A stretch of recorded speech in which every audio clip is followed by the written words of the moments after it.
বিসমিল্লাহির রহমানির রহিম। আসসালামু আলাইকুম। কেমন আছেন সবাই? আলহামদুলিল্লাহ আমরা সবাই ভালো আছি। তো এই তো শীতও চলে আসলো। শীতের দিনে কিন্তু শীতের সব সবজি দিয়ে তরকারি রান্না করলে অনেক মজা লাগে।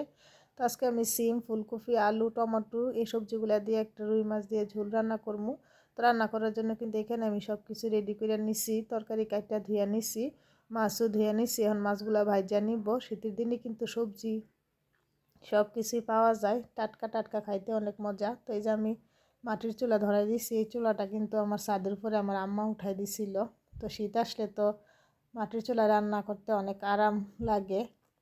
আর গরমের দিনে তো রান্না করা যায় না, ছাদের উপরে অনেক গরম। তো এই যে আমার মাছগুলা কিন্তু ভাজা হয়ে গেছে। আর মাছগুলো আমি একদম মচমচা করে ভাজিয়ে নিচ্ছি। মাছের তরকারিতে মাছ মচমচা করে ভাজিয়ে নিলে আমার ভালো লাগে।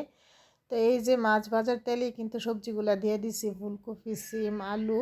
এখন আমি এগুলা ভাইজা নিব। আমরা তরকারি ভাইজেই রান্না করি। অনেকে দেখি যে কষাই রান্না করে, কষাই রান্না আমরা কেউই করি না, ভাইজেই রান্না করি। ভাইজা তরকারি রান্নলে আমাদের কাছে মনে হয় যে তরকারিটা অনেক মজা হয়। তো একটু সামান্য ভাজা হয়ে গেছে, তারপরে আমি পেঁয়াজ দিয়ে দিছি। পেঁয়াজ দিয়ে ভাজার পরে আবার টমেটো দিয়ে দিছি। শীতের দিনে আসলে একটাই মজা, ধনিয়া পাতা সব সবজি তরকারি খাওয়া যায়, অনেক মজা লাগে খাইতে।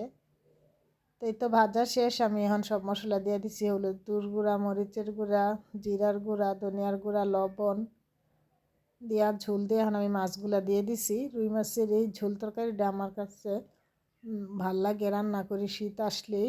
তো এই তো রান্না শেষ। এখন আমি ধনিয়া পাতা দিয়ে দিছি। ধনিয়া পাতার স্মেলটাই কিন্তু তরকারিটা অনেক মজা করে।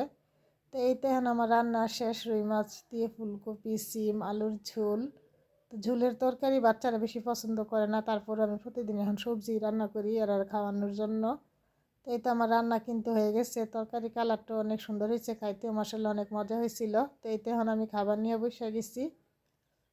তো যারা আমার ভিডিওটা ইউটিউবতে দেখতেছেন সাবস্ক্রাইব করে দিয়েন, আর যারা ফেসবুকে দেখতেছেন লাইক কমেন্ট শেয়ার করতে কিন্তু ভুললেন না। ছোট্ট একটা ব্লগ আজকে আপনার সাথে শেয়ার করলাম। তো সবাই ভালো থাকেন, সুস্থ থাকেন। সবাই আমার আব্বা আম্মার জন্য দোয়া করেন, আর আমার ভিডিওতে বেশি বেশি লাইক দিয়েন। আল্লাহ হাফেজ।